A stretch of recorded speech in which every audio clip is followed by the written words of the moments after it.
आचार्य गुरुवर श्री विद्यासागर जी महाराज की परम पूज्य आचार्य श्री समय सागर जी महाराज की परम पूज्य मुनि श्री सुधा क्षमा समता प्रमाण सागर जी महाराज की परम पूज्य मुनि श्री योग नियम सागर जी महाराज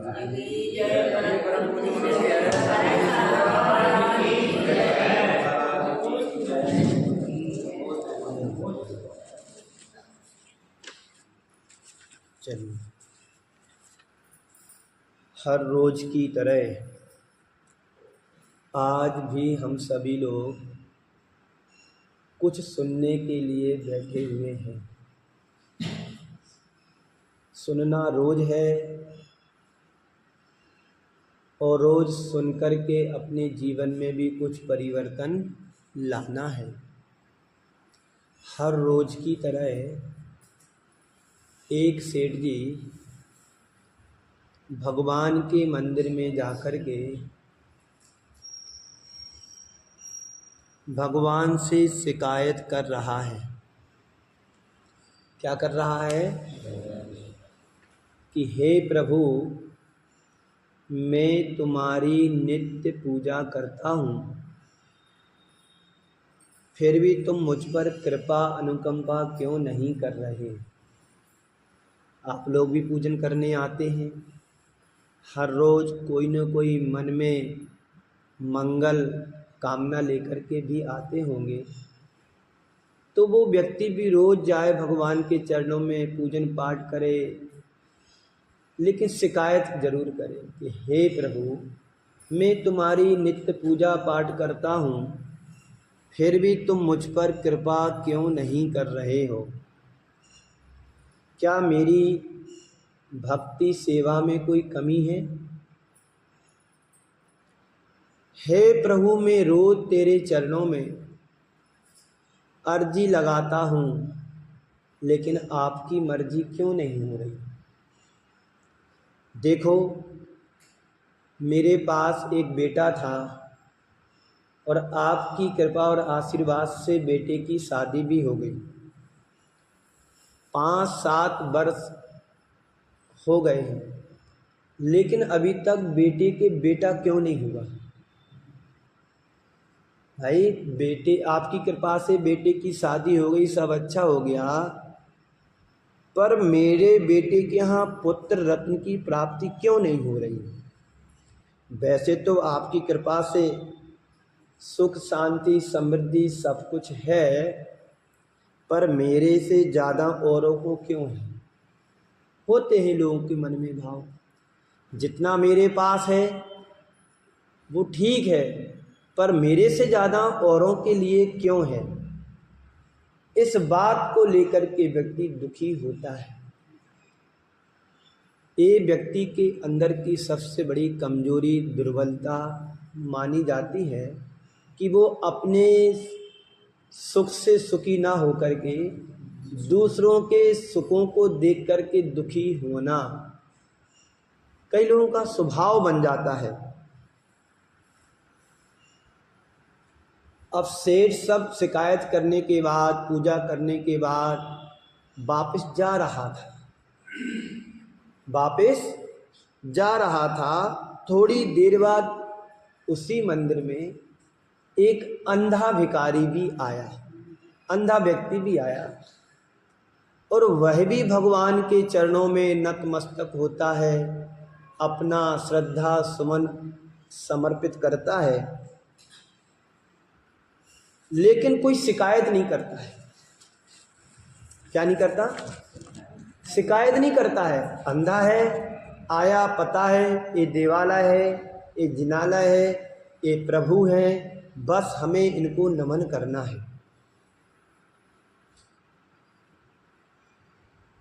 उसने भगवान से कहा कि हे प्रभु, मैं आपका बड़ा आभारी हूँ कि तेरी कितनी बड़ी कृपा है कि तुमने मुझ पर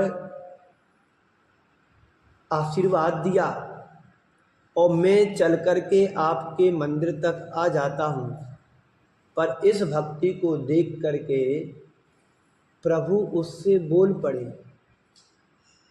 कि हे अंधे देख, मैं तेरी भक्ति से बड़ा प्रसन्न हूँ, अब तुम्हें जो चाहिए मेरे से मांग लो।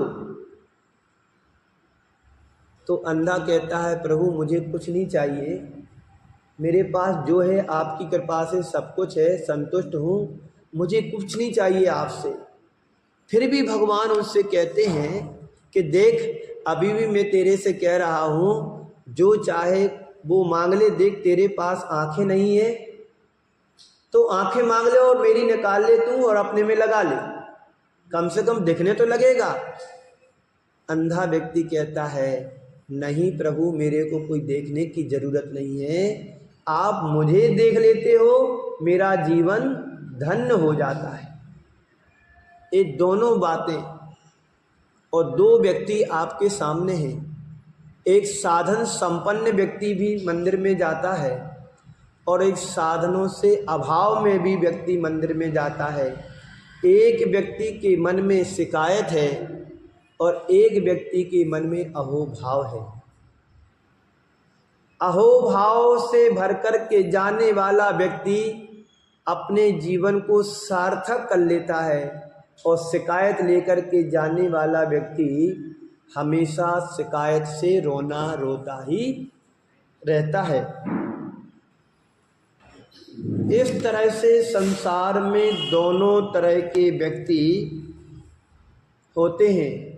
पर ये बताओ, शिकायत करने वाला सुखी है या अहोभाव से भर कर के जाने वाला व्यक्ति सुखी है?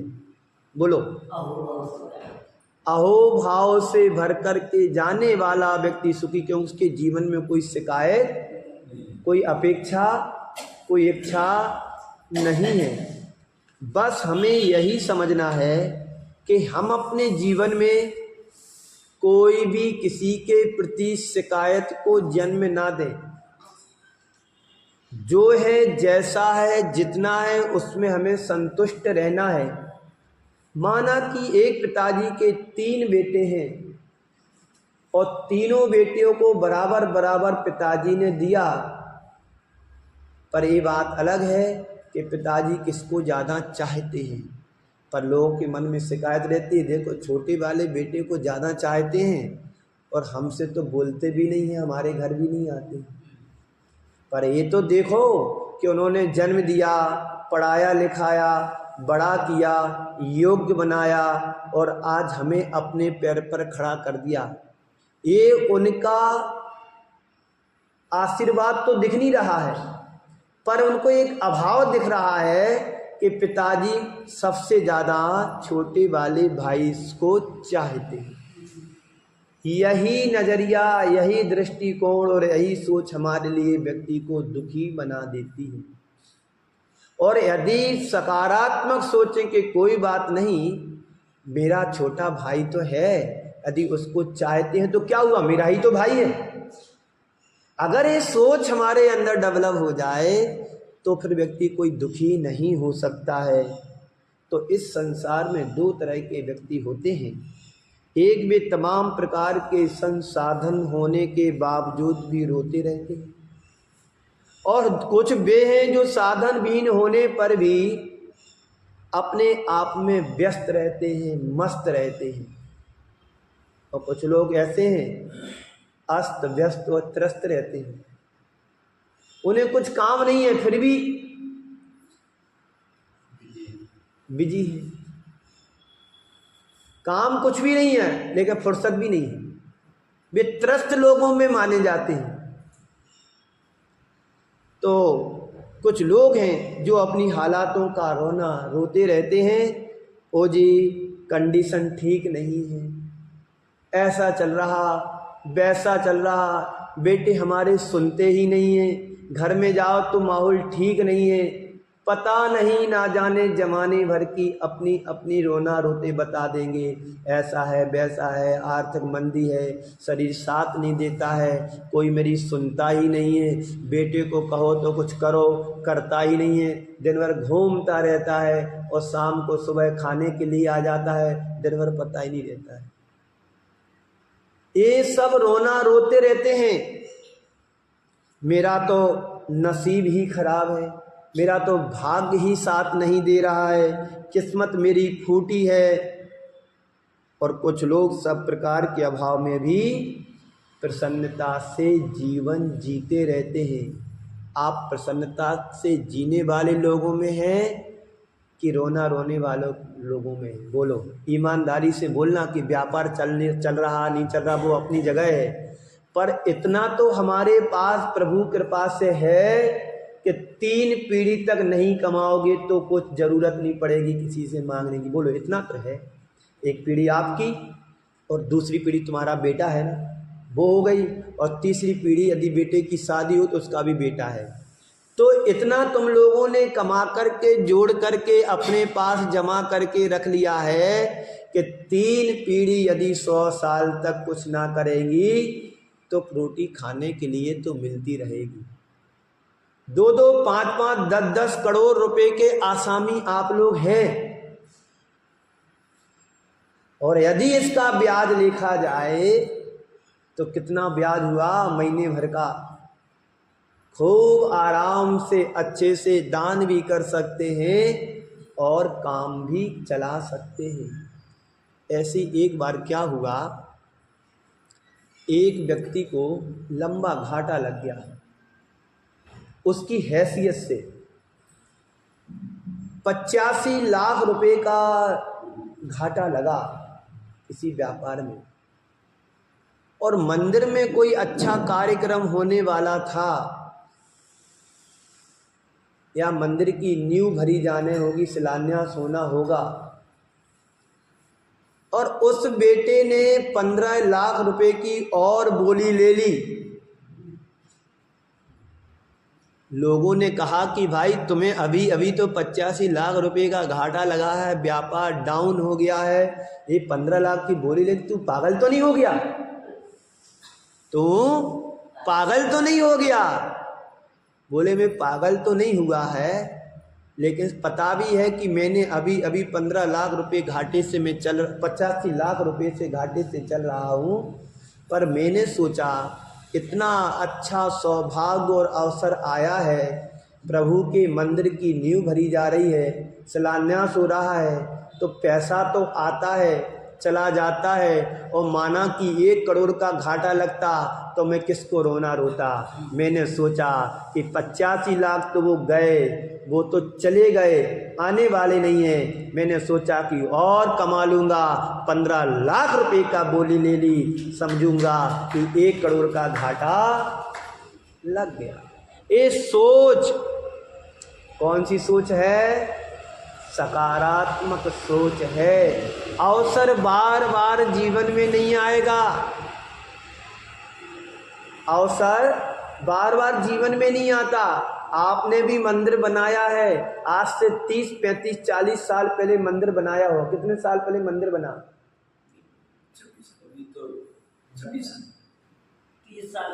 30 साल भी हो गए हैं। अब 30 साल पहले आपने मंदिर की नींव रखी होगी, अब वो लोग रखने वाले हैं, कुछ चले भी गए होंगे। अब दोबारा क्या उनके जीवन में मंदिर बनेगा? क्या आप लोगों के जीवन में दोबारा मंदिर बनेगा? बोलो, नहीं बनेगा ना। एक बार अवसर आया, हमने सब कुछ वो लगा दिया जो सदियां हमारी याद करेंगी, और जो तुम्हारी सदियों में पीढ़ी नहीं कर पाए काम, वो आप लोगों ने कर लिया। ये सोच हमारी उदारता की बनी रहना चाहिए। अवसर जब भी आए पीछे नहीं हटो। कमाना भर, जिंदगी भर कमाना है, देना तो एक ही दिन होता है, देना तो एक ही दिन होता है। तो ऐसे लोग कम होते हैं, लेकिन कमा करके गंवाने वाले लोग बहुत होते हैं। मान लीजिए कोई तुम्हारे घर में ऐसा फंक्शन आ जाए, कुछ कार्यक्रम आ जाए कि लाखों रुपए देना पड़ते हैं, शादी विवाह आ जाए, बेटे की शादी करना है या बेटी की शादी करना है, तो कितना खर्च करोगे? उसकी कोई सीमा होती है? सीमा कुछ नहीं होती है। जितना उसके भाग्य से हो जाए तो हो जाए, यही ना होता? बोलो, यही होता है। लेकिन धर्म के क्षेत्र में व्यक्ति विचारता है, सोचता है कि कितना दूं, अभी अभी तो दिया था साल भर पहले, अब फिर देना पड़ रहा है, चलो इतना नहीं इतना दे दो। ये सोच नकारात्मक सोच है। अपनी कंडीशन को देख करके हमें कार्य करना चाहिए। आप सक्षम हो, सामर्थ हो, सामर्थ्य तुम्हारे पास है तो कभी पीछे नहीं हटना चाहिए। दे दो, लगा दो और कमा लेंगे। इससे क्या होगा? इससे ये होगा कि तुम्हारे से लोगों को प्रेरणा मिलेगी कि सक्षम नहीं होने के बाद भी इतना सारा दे दिया है और देते रहते हैं। ये उदारता हमारे अंदर आना चाहिए। ये नहीं कि कल ही तो दिया था आज फिर लेने के लिए आ गए। ये नहीं। हम रोज कमाते हैं, जितनी स्पीड से हम कमाते हैं संत कहते हैं उतनी स्पीड से लगाना भी। जितने उत्साह से हम धन इकट्ठा करते हैं, कमाते हैं, व्यापार करते हैं, उतना उत्साह भी हमारे अंदर अच्छे परोपकार के, धर्म के कार्यों में लगाने के लिए होना चाहिए। तो हमें यही समझना है कि हमारे सुख दुख की वजह क्या है। हम दुखी होते हैं तो क्यों हो जाते हैं, और थोड़ी सी हमें कोई अच्छी प्रसन्नता की बात कर देते, हमारे अनुकूल कर देते तो हम सुखी भी हो जाते, खुश भी हो जाते। कारण क्या है, वजह क्या है? संत कहते हमारी हालात हमें सुखी और दुखी नहीं बनाती है। सुखी और दुखी हमें बनाता है तो हमारी मानसिकता बनाती है, हमारी सोच बनाती है। आप सोच लो कि मुझे चातुर्मास कराना है, इतनी तो सोचना है कि मुझे त्यागी वृत्ति को मंदिर में लाना है। क्या होगा? आपके अंदर का उत्साह और बढ़ेगा। 4 व्यक्ति यदि उत्साहित हो जाते हैं, 4 व्यक्ति के उत्साह को देख करके पूरी समाज ही उत्साहित होने लगती है। आपने एक उदाहरण देखा होगा, सुना होगा, बाजे अगर कहीं बजते हैं, शहनाई कहीं बजती है, तो व्यक्ति के हाव भाव थरकने लगते, हाथ पैर थरकने लगते हैं। क्यों? बीमार व्यक्ति भी थोड़ा बहुत हिलने लगता है। गलत तो नहीं बोल रहा हूं? तो ऐसे ही ये विचारों का संप्रेषण है कि विचार संक्रामक होते हैं। यदि 4 व्यक्ति 6 व्यक्ति के अंदर ही मन में भाव आ गया, नहीं इस वर्ष तो हमें मंगल चातुर्मास कराना है, धर्म ध्यान के साथ 4 महीने जीवन जीना है, कुछ भी हो जाए मैं सर्वस्व लुटा दूंगा पर चातुर्मास तो कराऊंगा।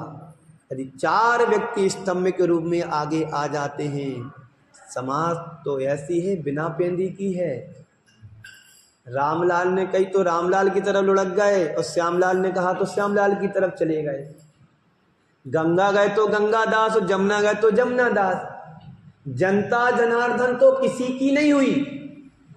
इंदिरा गांधी भी अपने पद पर रही तो जनता ने उनको प्रधानमंत्री पद पर प्रतिष्ठापित किया, तो राजीव गांधी को भी किया, मनमोहन सिंह को भी किया। किसने किया? जनता ने।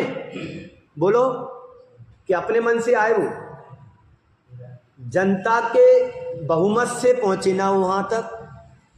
और मोदी भी तीसरी बार प्रधानमंत्री बन गया। कितनी बार बना है ना?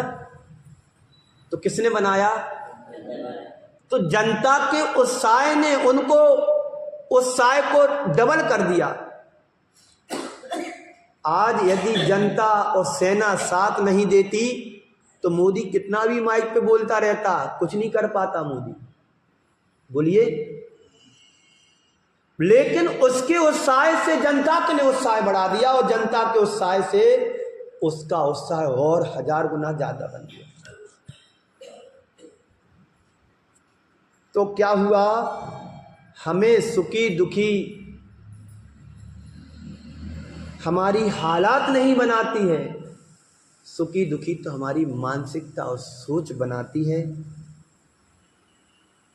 अगर मानसिकता व्यक्ति की स्वस्थ और मतलब सही होगी तो विपरीत से विपरीत, विषम से विषम परिस्थितियों में व्यक्ति सुखी रह सकता है। मानसिकता यदि हमारी खराब है, बिगड़ी हुई है, तो अनुकूलताओं में भी व्यक्ति कूलता रहता है, दुखी बना रहता है। ठीक है, शरीर में यदि कोई रोग आया है तो आया है, हमारे रोने से रोग तो दूर होने वाला नहीं है। जिंदगी भर रोना रोते रहो, मेरे को ये परेशानी है, मेरे को वो परेशानी है, रोते रहो। अरे परेशानी को समझो, उस परेशानी को दूर करने का, निवारण करने का रास्ता ढूंढो, तो अपने आप तुम्हें समाधान मिलेगा। और रोते रहो, घर में बैठे रहो, बीमार है बीमार है बीमार, तो बीमार नहीं होगे तो बनी रहोगे। ये मानसिकता खराब का परिणाम है। और मानसिकता ठीक है तो हर व्यक्ति उत्साहित रहता है, हर व्यक्ति कार्य करने में सक्षम रहता है और अपनी नैया पार भी लगा लेता है। अब ये बाबूजी बैठे आपके सामने, इनकी हालत देखो, शरीर से कोई ज्यादा ताकत नहीं दिख रही इनकी हालातों से, लेकिन मन से स्वस्थ हैं तो रोज अभिषेक प्रक्षाल कर रहे कि नहीं कर रहे, शाम को आते कि नहीं आते, अभी घंटे 2 घंटे मंदिर में रुकेंगे। क्यों? उन्हें पता है शरीर तो मिट्टी है, एक दिन छूटने वाला है, और आज है और कल बिगड़ गया, स्वास्थ्य खराब हो गया तो क्या करोगे?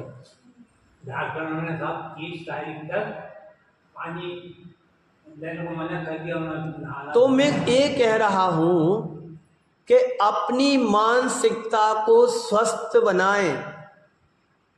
प्रतिकूलताओं में भी संभावनाएं छिपी रहती हैं कि अनुकूल समय भी आएगा। एक दिन मैंने कहा था कि बस थोड़े देर की बात है, सब ठीक हो जाएगा। बस थोड़े देर की बात है, सब ठीक हो जाएगा। ये सोच हमारी होना चाहिए। एक के पास साधन नहीं वह दुखी है, पर जिसका मन खराब है वह भी दुखी है।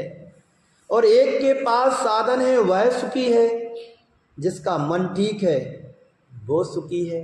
अब अपने अपने अंदर झांक करके देखो कि हमारा मन खराब है कि क्या खराब है। व्यक्ति का मन ही खराब होता है, शरीर तो सब अच्छा रहता है, शरीर तो सबका अच्छा रहता है, मन जल्दी बिगड़ जाता है।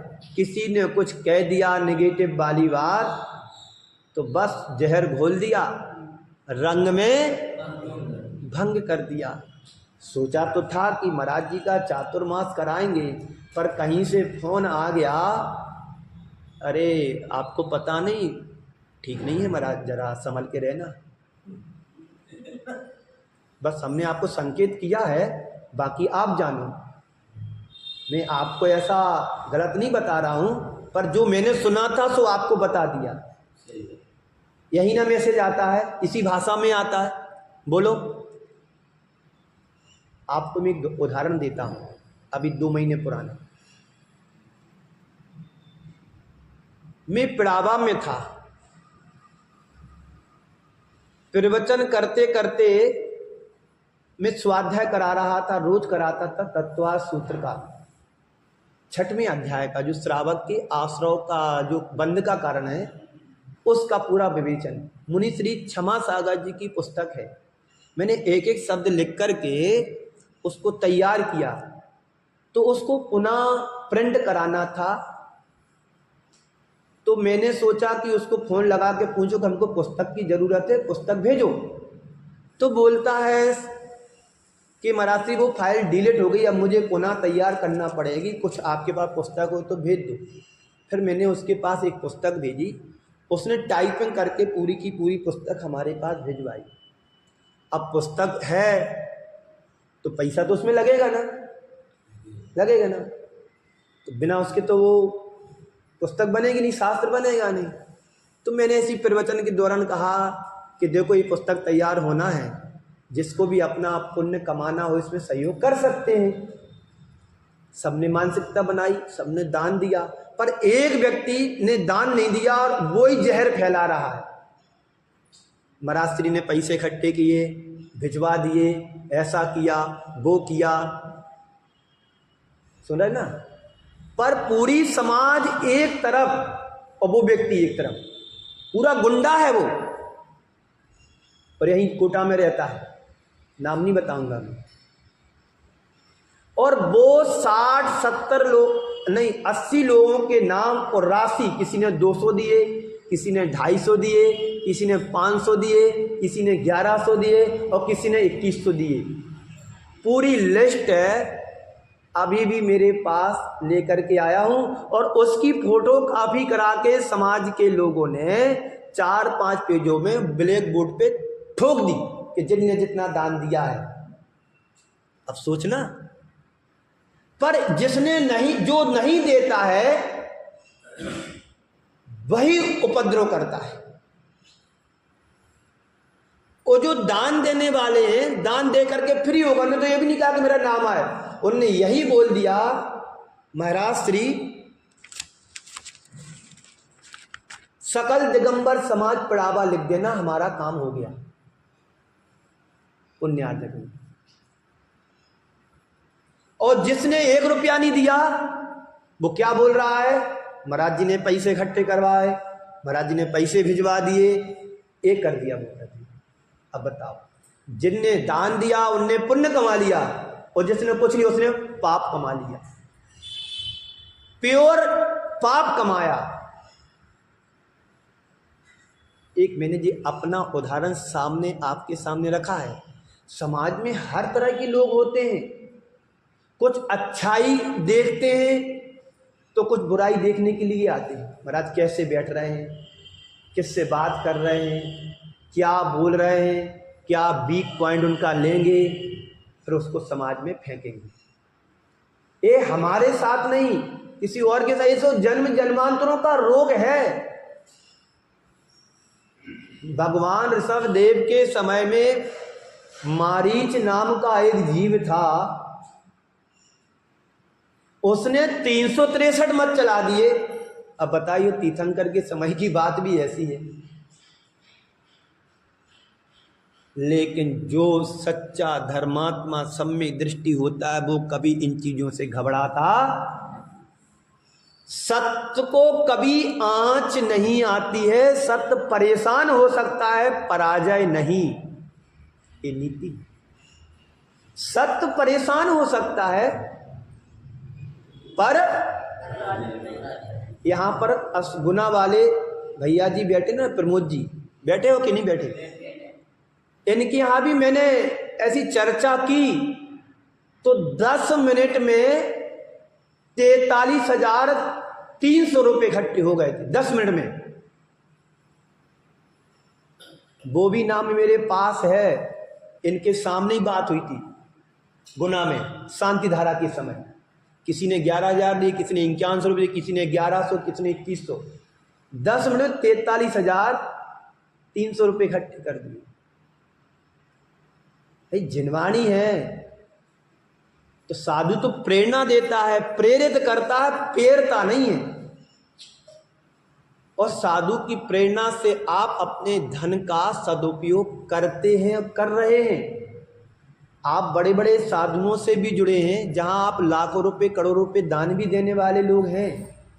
एक एक व्यक्ति 1-1 करोड़ देता है। आर के मार्बल वालों का नाम तुमने सुना ना, तुम्हारे इसी राजस्थान के वो हैं, करोड़ों रुपया दान देते हैं। 1 करोड़ नहीं, करोड़ों, 200-250 करोड़ इकट्ठा दान दे देते हैं, हॉस्पिटल बना देते हैं, कोई बड़ी संस्था खड़ी कर देते हैं, कोई मंदिर का निर्माण करा देते हैं। कभी उनने कहा कि मैंने इतना बड़ा दान दिया, पर ईर्ष्यालु तो बहुत हो जाते हैं। आप अच्छा काम करो, अभी आपके 10-20 साल इकट्ठे हो जाएंगे। तो ये सोच है, गंदी सोच वाले लोग संसार में ज्यादा हैं, और साफ स्वच्छ सोच रखने वाले गिने चुने लोग होते हैं। तो भगवान के चरणों में एक शिकायत करने वाला भी जाता है, तो एक अहोभाव से अपने आप को बड़ा सौभाग्यशाली समझता कि चलो प्रभु का दर्शन तो हुआ। तो एक सकारात्मक सोच होती है। तो हम सकारात्मक सोच के धनी बने। नकारात्मक विचार आ भी जाए मन में तो तुरंत उसको डिलीट कर दो। वायरस नहीं लगना चाहिए दिमाग में, नहीं तो सारी फाइल तुम्हारी क्या हो जाएगी, करप्ट हो जाएगी। फिर तुम्हारे पास हाथ में कुछ नहीं, डिलीट करने पड़ेगा पूरा मैटर। तो मैं चाहता हूं कि दिमाग की फाइल में कीड़ा ना घुसे, नहीं तो जिंदगी भर का पुण्य सारा पाप में सब किए किए पे पानी फिर जाएगा। जब पाप का पल्ला भारी होगा तो पुण्य अपने आप दब जाएगा। सोचने की क्षमता हमारे पास है। हर पल सोचते हैं, हर तरीके से सोचते रहते हैं। घटनाएं घटती हैं, प्रसंग बनते हैं, बिछुड़ जाते हैं। तो उस समय सोच थोड़ी सकारात्मक बन जाए तो हम विसंगति में भी संगति बनाने में समर्थ हो जाते हैं, हो सकते हैं। प्रसंग मिलते हैं, जुड़ते हैं, संयोग बनता है, बिगड़ जाता है। और सोच के नकारात्मक होने पर हम हर पल परेशान भी होने लगते हैं। व्यक्ति की हालात परिस्थिति नहीं बदल सकते हैं, पर हम अपनी सोचो, समय नहीं है। हम व्यक्ति की हालात को नहीं बदल सकते हैं, जैसा है वैसा उसको रहना ही है, पर व्यक्ति अपनी सोच को तो बदल सकता है। कोई मुझे गाली दे मेरे हाथ में नहीं है, कोई मुझे अपशब्द बोल करके चला जाए मेरे हाथ में नहीं है, पर उसको ना ग्रहण करूं ना सुनूं ये तो मेरे हाथ में है। इतनी सी सोच हमें बदलना है।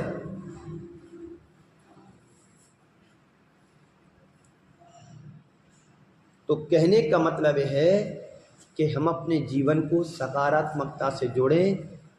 दूसरी बात, संसार के सारे संयोग वियोगमय हैं।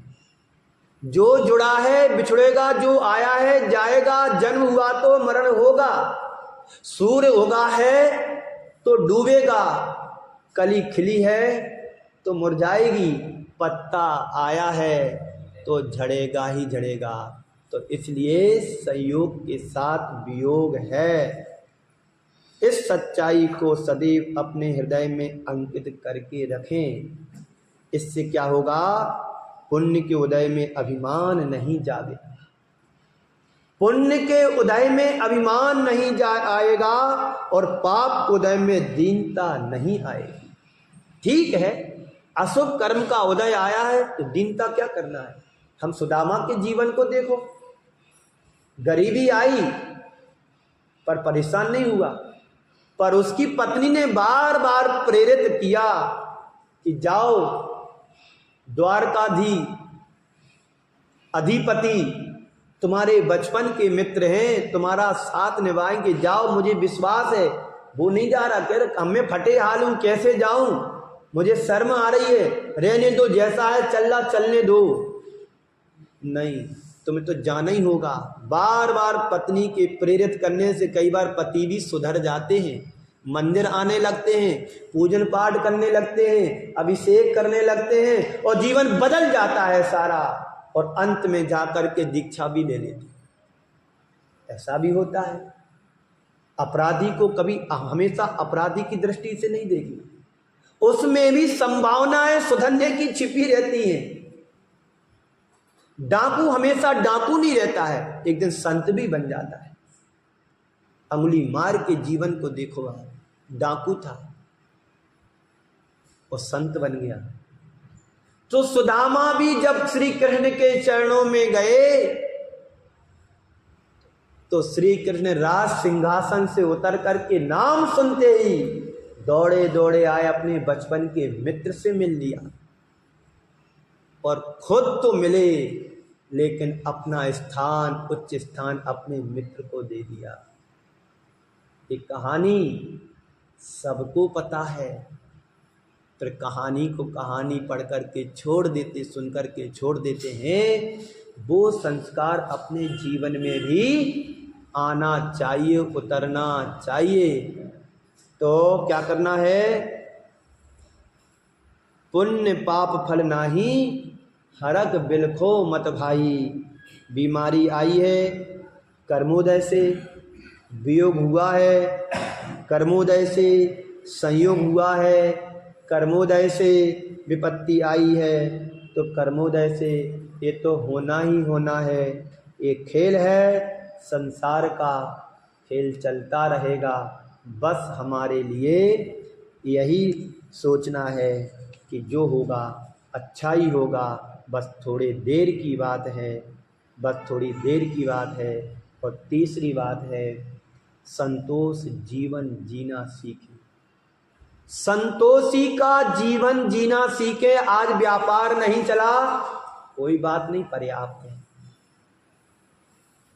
है ना इतना संतोष अपने पास। इतना संतोष यदि हमारे जीवन में आ जाए कि जो है जैसा है उसमें संतुष्ट रहना है। छोटा घर है कोई बात नहीं, बड़ा घर है कोई बात नहीं, एक कमरे में रहना है, एक कमरे में भी एक पलंग पर रहना है, पूरा घर तो नहीं रहना है पूरे घर में। इस दृष्टिकोण हमारा होना चाहिए। आज हर मनुष्य की स्थिति ज़्यादा खराब है, जो उसकी तरफ ध्यान ही नहीं देता है, जो नहीं है उसके पीछे पागल होता है, वो हमेशा उसके पीछे भागता है। जो उसके पास नहीं है, जो औरों के पास है, उसको पाने के लिए दौड़ लगाता रहता है। पर संत कहते हैं जो प्राप्त है उसे पर्याप्त मानो। कहते हैं संतोषी सदा सुखी होता है। ये सब रट लिया अपन ने, रट करके रख लिया है फाइल दिमाग में। खोलो तो उस फाइल को, उस फाइल को खोलो कि संतोषी सदा सुखी होता है। चलो आज शांति धारा कर ली, इसमें संतोष नहीं रखना, अभी एक महीने बाद करेंगे नहीं। ये संतोष तुम्हारा और बढ़ना चाहिए कि आज की रोज करेंगे, ये भी एक संतोष है। इससे क्या होगा? पुण्य बढ़ेगा। पुण्य, अब पुण्य है क्या? पुण्य तुम्हारा वो माना जाता है, पुण्य के उदय में तुम्हारे लिए सुख संसाधन प्राप्त कराता है, और पाप तुम्हारे लिए पाप की सामग्री प्राप्त कराता है, और पुण्य पुण्य की सामग्री दिलाता है। मनुष्य जीवन मिला है, जैन कुल मिला है, गुरुओं का सानिध्य मिल रहा है, देव शास्त्र गुरु की सन्निधि पा रहे हैं, ये तुम्हारा पुण्य खींच करके लाया है। कहीं नीच कुल में जन्म लिया होता तो सड़क पर झाड़ू भी लगा रहे होते, गंदगी भी साफ कर रहे होते। ये पाप कर्म का उदय, वो भी एक इंसान है और हम भी एक इंसान हैं। दोनों के जीवन जीने की शैली में जमीन आसमान का अंतर है।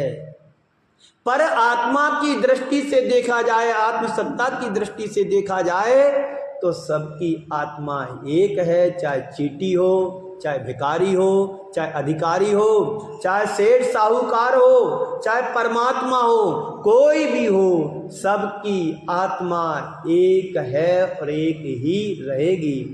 पर कर्म के उदय से ये सब चीज़ें हमें भिन्न भिन्न जुदी जुदी दिखाई देती हैं, प्राप्त होती हैं। तो असंतुष्ट व्यक्ति कभी सुख को प्राप्त नहीं कर सकता है। और चौथी बात है अंतिम, प्रतिक्रियाओं से आप प्रभावित रहें।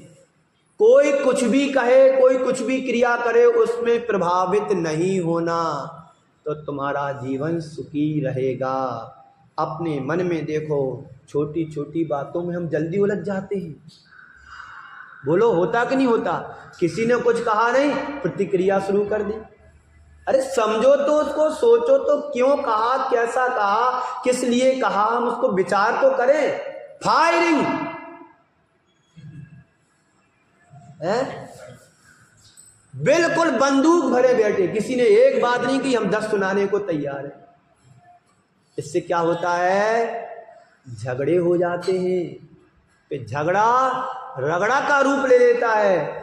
वो रगड़ा फिर जिंदगी के लिए बन जाता है, बैर विरोध की गांठ बन जाती है, जो जन्म जन्मांतरों में हमें रुलाती है। तो प्रतिक्रियाओं से आप प्रभावित रहें, निमित्तों से प्रभावित ना रहें, ना हो। चलो कोई बात नहीं, हुआ है, हो गया, टाल दो, इग्नोर कर दो, नजरअंदाज कर दो, हंस कर टाल दो। चलो कह दिया तो कह दिया, क्या हुआ, कह दिया, सुना ही नहीं मैंने क्या कहा सामने। इतनी समझ यदि आ गई तो क्या हो गया? हमारा जीवन धन्य हो जाएगा। पहला सूत्र क्या है? सकारात्मक सोच के धनी बनो। दूसरी बात क्या है? संसार के सारे संयोग वियोगमय हैं। और तीसरी बात, संतोष बटी खाना शुरू कर दो, यानी संतोष रूपी जीवन जियो। और चौथी बात है, प्रतिक्रियाओं से आप प्रभावित रहो। ये 4 सूत्र जीवन के लिए सूत्रधार बन जाएं तो जीवन धन्य हो जाएगा। आप सभी ने कल भी सुना था, आज भी सुना, और जितने दिन हैं सुनना है, और बाकी फिर जीवन में कुछ गुनना है, और गुन करके जीवन में कुछ अच्छा सा ताना बाना बुनना है। इसी मंगल पुनीत भावना के साथ आप सभी के लिए मैं अपनी वाणी को यहीं पर विराम देता हूँ कि जीवन में जो कुछ भी आया है अपने पुण्य और पाप से आया है, इसको स्वीकार करें और जीवन को नए तरीके से जीने का प्रयत्न और पुरुषार्थ करें। इसी मंगल भावना के साथ पूज्य गुरुदेव के चरणों में नमन अर्पित करता हुआ यहीं पर विराम